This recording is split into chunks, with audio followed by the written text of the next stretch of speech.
Welcome to the Steve Reeve Podcast with the best moments from the past week and a few things that didn't make it to air. Monday. There is a study that suggests that we speak a lot less than we used to, about 5,000 less words a day than we used to, or at least for the registered period of time. Apparently the number was 16,632 in 2005, compared to the numbers observed in 2019, 11,900. And if the trend has followed, that's another 6-7 years on top of that. I didn't mean to do that, kids in the car. 6-7, don't bug your parents about it. Then there are also the people that use up all the words that they possibly can and are much higher than the average. I would be curious, though.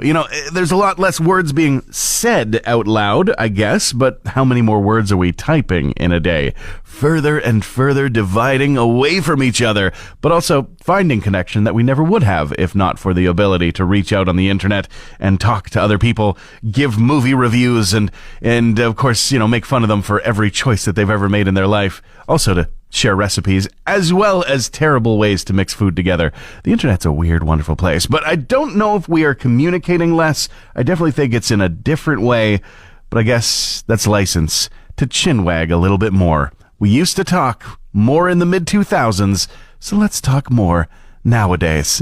I can already feel you going, hey, enough, shut up, let's get back to the music. It's time for Cruz Music News with Steve Reeve. Following the violence at the White House Correspondents' Dinner, Bruce Springsteen set aside his differences with the presidential administration in the United States. During the Sunday performance as part of his Land of Hope and Dreams tour, he took a moment to say, "We can disagree. We can be critical of those in power, and we can peacefully fight for our beliefs, but there is no place in any way, shape, or form for political violence of any kind." And also sharing that he was thankful there was nobody injured in the incident. Michael, the giant Michael Jackson biopic, has now solidified itself as the biggest ever biopic opening in cinemas, making $217 million over its opening weekend globally and $97 million in the United States. That follows after the most recent Bohemian Rhapsody and Straight Outta Compton releases over the last several years that have hit $51 million for Bohemian Rhapsody, $60 million for Straight Outta Compton. It has knocked it out of the park, though it is not without its controversy, completely scrapping the original ending that was going to explore the allegations of child molestation, but was then reshot and changed. And sadly, we end off with news that the last remaining member of the 60s group, the Ronettes, has died at the age of 80. And that would be the incredible Nedra Talley Ross, who was shared as a light to everyone she knew. It was also shared that she died in her home on Sunday. No specific cause of death was shared. That's it for your music news today. I'm Steve Reeve.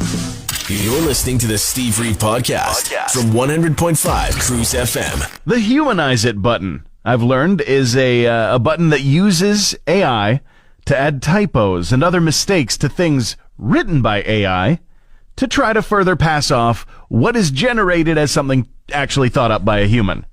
And, I mean, it's not really like a button. It's actually dozens and dozens and dozens of AI-created services desperate to charge you a little bit of money to change what you prompted. But here's the thing. Trying to pass it off isn't just about changing your M-dashes. AI doesn't need any help making mistakes, because they already do. They all just make up answers rather than ensuring that they give you an accurate one. Because just answering is more important than correctly answering. And they all have that same soulless, helpful, over-explanatory tone. It sounds like a good thing, but it's not. It's kind of like a toupee. You might think it's passing off, and it might at a glance, but if you actually take time to take a look, you can immediately tell. Tuesday. Well, bar trivia? That's old hat. And paint night just isn't doing it for you anymore. Well, how about the brand new trend of nude drawing nights? Drawing nude models at night at your local public house. It is apparently popping up in some cities as a popular new pastime with zero experience necessary. You don't have to be an expert. Different places, they might do it differently. Maybe some even have actual artistic instruction. Most, I think, just offer some casual guidance and just give you the chance, really. But really, the draw, get it, is getting together to share drinks as usual, but with something very unusual to do while you're there. And then you come home with a brand new piece of art to be proud about. Just don't hang it in the living room. Or do, whatever, it's your house. Violet Grohl, daughter of Dave, is releasing her brand new album, Be Sweet to Me, which is out May 29th and has just released a brand new single called Cool Buzz as well, to go along with the other 3 singles she's already released, Thumb, Applefish, and 595. Cool Buzz specifically about poking fun at moral inconsistencies in punk guys. I'm already on board. Sounds awesome. She's also going to be headlining a modest, but still a U.S. headline tour in New York. It kicks off June 4th, no dates, north of the border. Korn. Been a while since we've had them in the news, but they've got a brand new music video, a very deep lore Diablo-related music video, because they have put out a brand new promotional song for the new expansion to the video game, Diablo 4, Lord of Hatred, with the anthem Reward the Scars. It's an animated music video, heavy into the lore from the video game. If you are a fan, it's time to dive in. And, seemingly a worst-kept secret, the Rolling Stones do have a new album coming out. Again, not officially confirmed, but it looks like Foreign Tongues is the title, and there's a new mysterious billboard campaign that has arrived all across the world that points to dates in July. Any bets are on that being when the new album is going to arrive. That's it for your music news. On the phone with me right now, Rob Nash with the Rob Nash Project, who's going to be visiting town for a student experience coming up. How are you doing today? I'm doing all right. How about you? I'm doing great. So people might not be aware of what the idea is here behind this visit to Fort McMurray, to McDonald Island Park on April 29th and 30th here. It's for the children, it's for the kids. I'm sure there's going to be a lot to learn about what it's like to experience mental health issues for kids, which is something that is very deeply ingrained for the people of Fort McMurray, for the children of Fort McMurray. I'm sure you've heard. We've had some hardships. Yeah, absolutely heard about it. Man, I think I might hire you. You summed it up really well. But yeah. Awesome. For myself, I went through a pretty dark time myself. When I was 17 in the midst of high school, I'm 6'5", I was playing every sport. And me and my friends got in a bad accident where I was actually found with no pulse, not breathing. And my head was rebuilt with metal and my shoulder and everything like that. And I went from a guy playing sports to a guy getting bathed by his mom. And so I went through a pretty dark time myself. And I made it through that dark time. And I thought, man, who else is having these thoughts? And I thought maybe I should tell my story, so I figured music would be a good way. Started a band. We weren't very good in the beginning, but we got a little better. We had like 4 top 10 hits on the radio, but then I walked away from my record deal to kind of do like the Johnny Cash thing, like started doing shows in like prisons and detention centers and schools. And at first it was supposed to be a 9-month tour, but it's been almost 13, 14 years now. So I tell my story and then play a song, about my story, and then I'll tell a story of a girl we met in lockdown in one province, and she comes up and performs with us. And a kid that learned how to play, an Indigenous kid from a reserve in Saskatchewan, who learned how to play guitar with one elbow and 5 fingers. So yeah, we're doing 4 schools are going to be coming to the shows. There's 700 students signed up so far. We're part with Kickstand that's going to be there, and we don't charge anything for what we're doing. And IPL sponsors our shows in Alberta, so that way we can provide you the help that we need. And we basically, the whole show is building up resiliency and showing kids that not every story of mental illness ends in a death. Not every story of addiction ends in an overdose. Kids need to see hope. Yeah, and extremely important, and to see that you can tread water for a long time, but there is a way to get out of that situation. There is a way to get up above that and no longer have to be exhausting yourself treading water just to keep your head above it. Coming together like this, having somebody share their story and encourage others to share their story as well, very important thing. How can people maybe reach out ahead of your visit here to get in touch to learn more? Yeah, if there's other schools that want to come, we still have some room, but go just to robnash.ca. You can find out more information. And this might sound like a lot, but if you want to hear, we actually just got a documentary on my life. Now it's available on YouTube. And I'll tell you this, after these shows, we connect kids with the support that they need. But I've had, as of yesterday, 975 students have actually walked up to me after these shows backstage together with their counselor and have handed me their suicide note saying, here, I don't need this anymore. And they made a documentary and the film crew went around Canada and they found a bunch of these kids through the years and like, where are they now? And they did an incredible job. So if you want to see a little bit more about what we do, just go to YouTube and type in Rob Nash documentary, and you'll see some incredible stories in there that the youth need to see, again, so that they see there are victories in mental health. It's all about building resiliency. That's our whole show. Look at all those victories, so that's what we try to do, is just, because I honestly think we're losing some of the most gifted people. Yeah, I know that's going to be an awesome time, and I'm sure also a hard time, a heavy time while you're here in town. Children in Fort McMurray, they've definitely experienced some stuff, and it would be really nice to know that there's a silver lining, there's a sunrise in the future, man. Thank you so much. Yeah, thanks for the call. Wednesday. Big congratulations out there to a Fort McMurrayite. Well, a former Fort McMurrayite anyway. Somebody who came up here, who was performing on stages here in town. Very talented, multi-talented individual named Cassandra Nude. I don't quite have the French-Canadian accent, the lilt, to be able to say the last name, like, really properly. But still, I've seen her correcting people on how it is done, and I hope that I was close enough. I digress. She's got a big accolade coming, a big nomination for the Gothams, which is a television award show you might not have heard about, but very big deal for genre television, especially stuff on the more creepy and horror side. Outstanding performance in an original film nomination for her role in Influencers, which is a follow-up to a film from just a couple years prior called Influencer. And you can catch those on different social media, or different streaming sites, rather. I think the first one's on Netflix. The sequels on Shudder, they're around, and she's incredible in them, so big congratulations. I'm sure that the roots that she's got, the family that are still around here, very, very proud. She does tell me, though I can't spill the beans on anything, that there might be a possibility of seeing a very familiar face in a high-profile TV show to be coming out in the future. Very vague, I know, but she's been keeping busy, and that's totally awesome. Big congratulations. We're cheering you on from home. Papa Roach are lending their sound to the new Devil May Cry season from Netflix. The adaptation animated show based on the video game originally had its first season with a high-profile theme song, Evanescence, performing Afterlife. But now they are teaming up. Papa Roach teaming up with Hannah Mankind for a song called See You in Hell. That's going to be released in conjunction with the start of the new season, arriving on Netflix May 12th.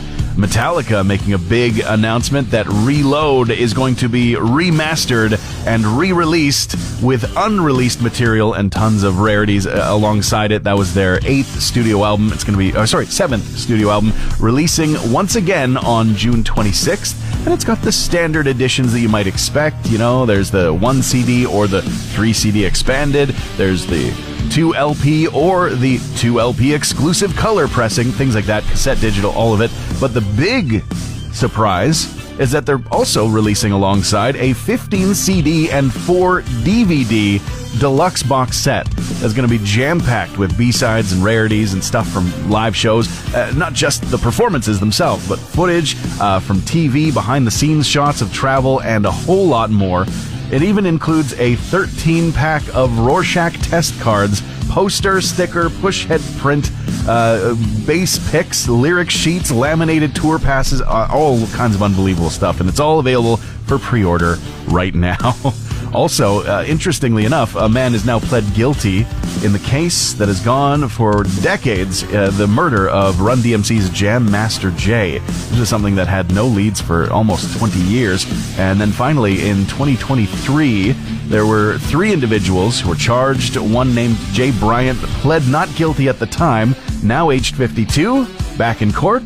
He changed his plea this week from not guilty to guilty, saying that he had a hand in helping people get into the building, the record studio, where Jam Master Jay was murdered. That's it for your music news today. I am Steve Reeve.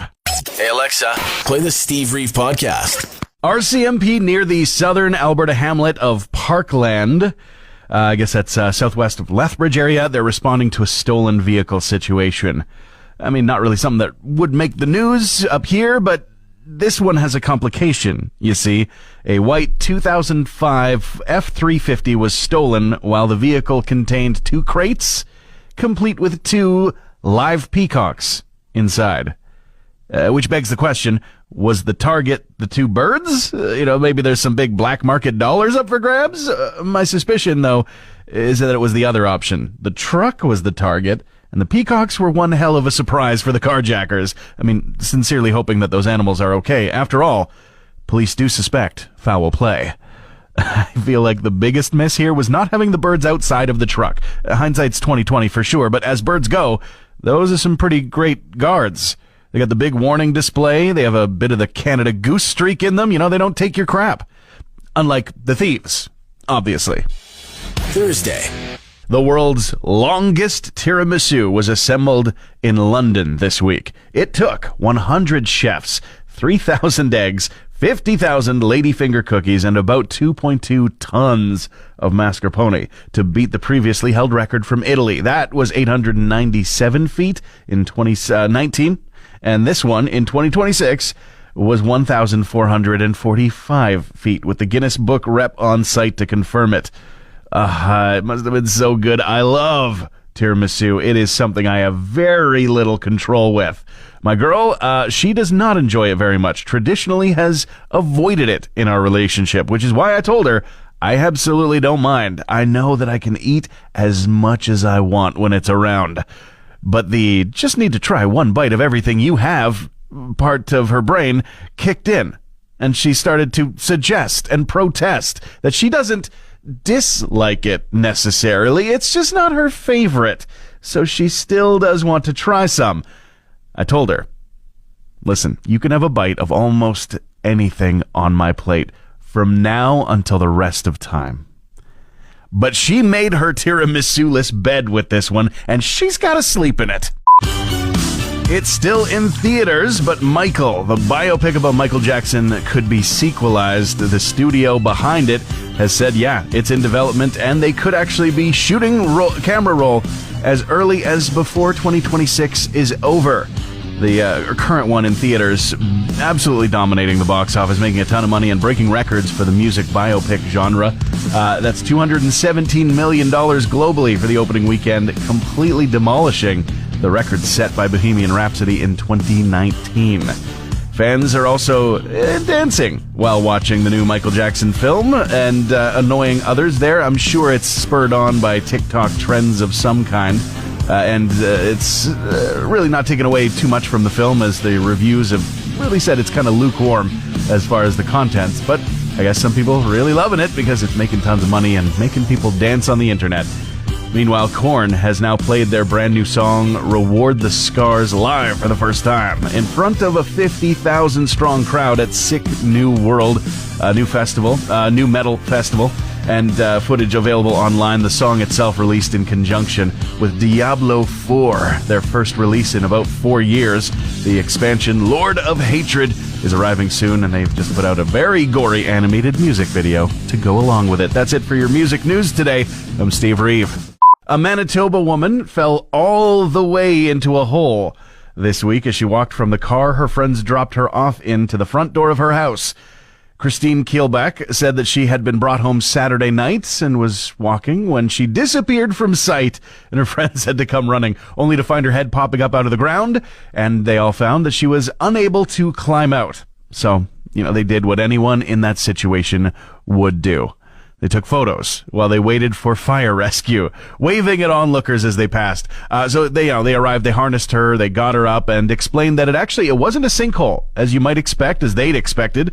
It was a catch basin missing a cover.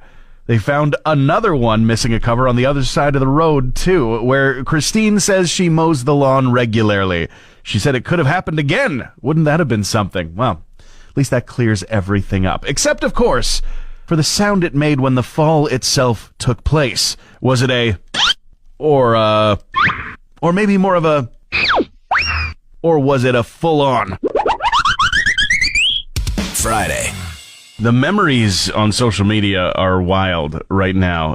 The stuff from 6 years ago was all mid-2020 flood and the start of pandemic situation. And then all the stuff from 10 years ago is not sure we'll be able to drive back into McMurray, for me in particular, with the wildfire just starting to cause problems.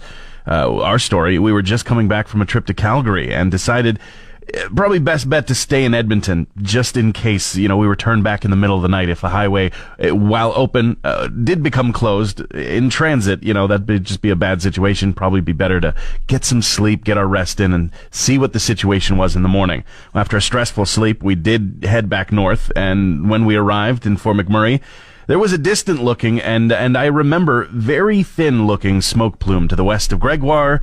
We knew that was a concern, but hadn't become anything major, and we thought maybe they'll be able to just take care of it. We got home. We spent one night, didn't even unpack, and I went to work, went to the radio stations when we were located downtown on Franklin, and witnessed the sky changing all through that morning. And new updates coming all through the day. By the afternoon, we were evacuating. Along with everyone else, and just trying to stay on the radio as long as possible, trying to give as many updates as possible. I was literally deleting any songs that were coming up in the playlist that had any mention of fire, just in case, to take the stress off just that tiny bit more as people were listening closely for any kind of information or comfort.